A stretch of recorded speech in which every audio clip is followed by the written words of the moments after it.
Assalamualaikum warahmatullahi wabarakatuh.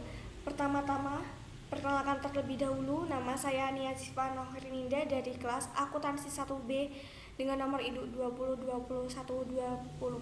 Sebelum kita melangkah lebih jauh lagi, marilah kita panjatkan puji dan syukur terlebih dahulu kepada Allah Subhanahu wa Ta'ala yang telah memberikan taufik hidayah beserta inayahnya kepada kita semua sehingga kita masih diberi kesehatan sampai sekarang ini.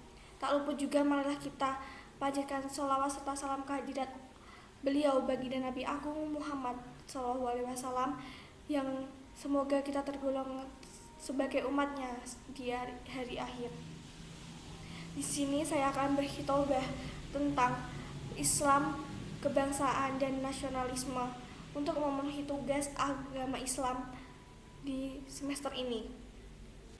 Dalam perkembangan peradaban manusia, interaksi sesama manusia berubah menjadi bentuk yang lebih kompleks dan rumit. Dimulai dari tumbuhnya kesadaran untuk menentukan nasib sendiri di kalangan bangsa-bangsa yang tertindas kolonialisme dunia, termasuk Indonesia, hingga melahirkan semangat untuk mandiri dan bebas menentukan masa depannya sendiri. Dalam situasi perjuangan merebutkan kemerdekaan, dibutuhkan suatu konsep sebagai pembenaran rasional dari tuntunan terhadap penentuan nasib sendiri yang dapat mengikat keikutsertaan semua orang atas nama sebuah bangsa. Atas dasar pembenaran tersebut, selanjutnya mengkristal dalam konsep paham ideologi kebangsaan yang disebut dengan nasionalisme. Nasionalisme adalah suatu sikap politik dari masyarakat suatu bangsa yang mempunyai kesamaan kebudayaan dan wilayah serta kesamaan cita-cita dan tujuan. Dengan itu, masyarakat suatu bangsa akan merasakan adanya kesetiaan yang mendalam kepada bangsa itu sendiri. Indonesia adalah negara kepulauan dengan ribuan pulau yang tersebar dari Sabang hingga Merauke, sehingga menghasilkan masyarakat dengan latar belakang yang berbeda-beda. Nasionalisme itu sendiri adalah suatu paham yang mengutamakan persatuan dan kebebasan bangsa. Nasionalisme memuat beberapa prinsip, yaitu kesatuan, kebebasan, kesamaan, kepribadian, dan prestasi. Nasionalisme juga dapat diartikan sebagai perpaduan dari rasa kebangsaan dan paham kebangsaan dengan semangat kebangsaan yang tinggi, kekhawatiran akan terjadinya ancaman terhadap keutuhan bangsa yang dapat terhindarkan. Smith 2003. Sedangkan untuk Indonesia, nasionalisme Indonesia adalah nasionalisme yang sejak awal anti kolonialisme dan anti imperialisme, karena kolonialisme dan imperialisme inilah yang menghilangkan harga diri manusia, the human dignity. Pembentukan Indonesia sebagai nation selain faktor kesamaan geografis, bahasa, kohesivitas ekonomi yang paling pokok adalah makeup psikologis. Sebagai bangsa terjajah, pengalaman penderitaan bersama sebagai kaum terjajah melahirkan semangat solidaritas sebagai manusia, satu komunitas yang mesti bangkit dan hidup menjadi bangsa yang merdeka. Semangat tersebut oleh para pejuang kemerdekaan dihidupi tidak hanya dalam batas waktu tertentu, tetapi terus-menerus. Hubungan antara agama dan nasionalisme tidak selalu serasi, dan karena itu masih menjadi perbincangan dan baik di kalangan akademis maupun praktisi politik, khususnya yang berorientasi keagamaan. Penyebaran gagasan tentang nasionalisme yang bersumber dari Eropa ke banyak wilayah dunia muslim sejak awal abad 20 berujung pada pembentukan banyak negara atau bangsa, nation state, berpenduduk mayoritas muslim seusai Perang Dunia Kedua. Tetapi pembentukan nation state tidak mengakhiri perdebatan tentang agama dan nasionalisme. Sebaliknya, kontestasi, pengumuman dan pergolakan politik tentang kedua entitas ini terus berlanjut sampai hari ini dan ke depan.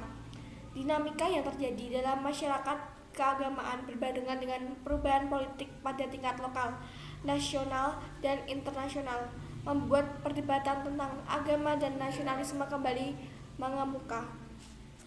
Banyak masyarakat agama di berbagai negara dan benua mengalami peningkatan kecintaan pada agama, memunculkan antusiasisme baru yang pada gilirannya mendorong apa yang sejak akhir dasawasa 1980-an disebut sebagai kebangkitan agama.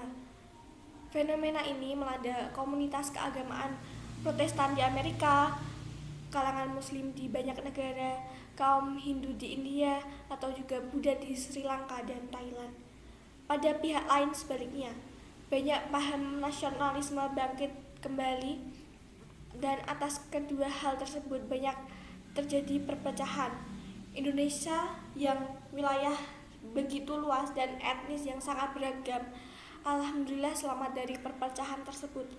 Gelombang keempat demokrasi yang melanda Indonesia beriringan krisis moneter, keuangan dan politik sejak akhir 1997 dan berlanjut sepanjang 1998 sampai 1999 tidak berujung pada apa yang disebut sebagai balkanisasi, yaitu disintegrasi Indonesia menjadi sejumlah negara seperti terjadi di semenanjung Balkan Eropa Timur.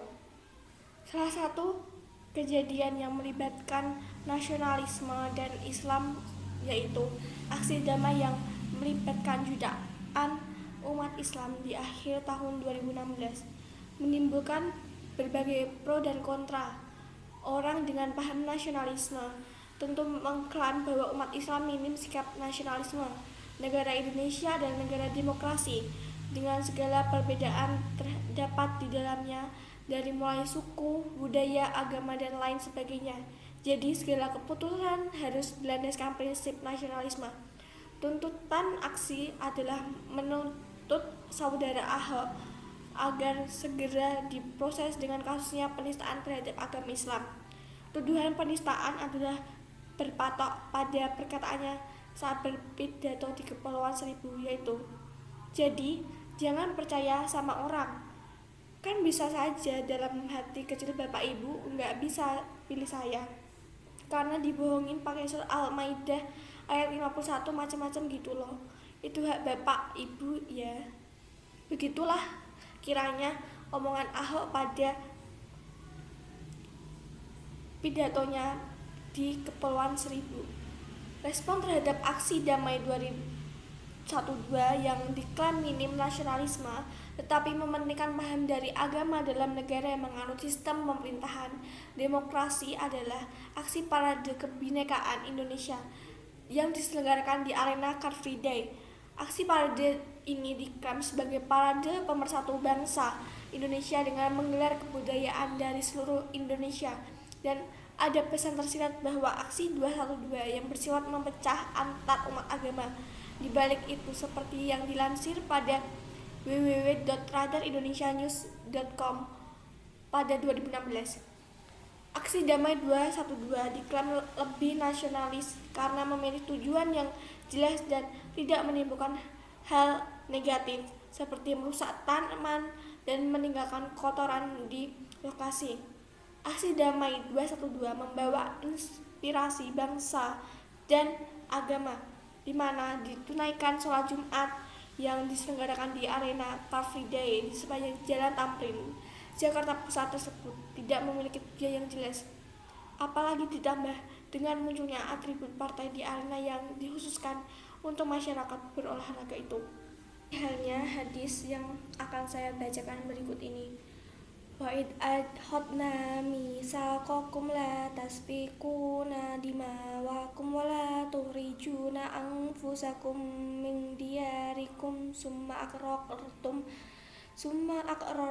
wa antum tashhadun, yang artinya, dan ingatlah ketika kami mengambil janji kamu, janganlah kamu menumpahkan darahmu, membunuh orang, dan mengusir dirimu, saudara kebangsamu dari kampung halamanmu. Kemudian kamu berikrar dan bersaksi. Nasionalisme dengan pengertian paham atau ajaran untuk mencintai bangsa dan negara sendiri dan kesadaran keanggotaan dalam suatu bangsa yang secara potensial atau aktual bersama-sama mencapai, mempertahankan, dan mengabdikan identitas, integritas, kemakmuran, dan kekuatan bangsa bukan hanya tidak bertentangan tapi juga bagian tak terpisahkan dari Islam. Artinya, kita bisa menjadi Islam taat atau Muslim yang taat plus seorang nasionalis jati. Para ilmuwan Islam memberikan ruh Islam di dalam sehingga nasionalisme itu benar-benar dapat selaras dengan Islam. Sebagaimana Dr. Zaid Abdul Karim dalam bukunya Hubbul Watan menulis, nasionalisme adalah tanggung jawab individu terhadap negaranya yang bersesuaian dengan ajaran Islam. Definisi ini meniscayakan nasionalisme tidak boleh melampaui ikatan agama dan nasionalisme harus dalam koridor dan bingkai agama, seperti halnya dalil di bawah ini. Dan satu hadis lagi yaitu berbunyi, sungguh engkau Makkah adalah negeri paling indah dan paling aku cintai. Kalau bukan karena kaumku mengusirku darimu, niscaya aku tidak akan tinggal di tempat lain selainmu. Hadis riwayat Tirmidzi dan Al-Hakim. Dari beberapa ayat dan hadis di atas bisa ditarik kesimpulan bahwa kecintaan dan loyalitas terhadap agama haruslah berada di atas kecintaan dan loyalitas terhadap negara. Tapi pada tataran praktis, nasionalisme dan kecintaan terhadap negara tidak hanya selaras dengan cita-cita agama, bahkan menjadi wujud serta implementasi dari loyalitas dan kecintaan terhadap agama. Sekian dari saya. Apabila ada salah dari yang saya sampaikan tentang agama, kebangsaan, dan nasionalisme, saya mohon maaf sebesar-besarnya.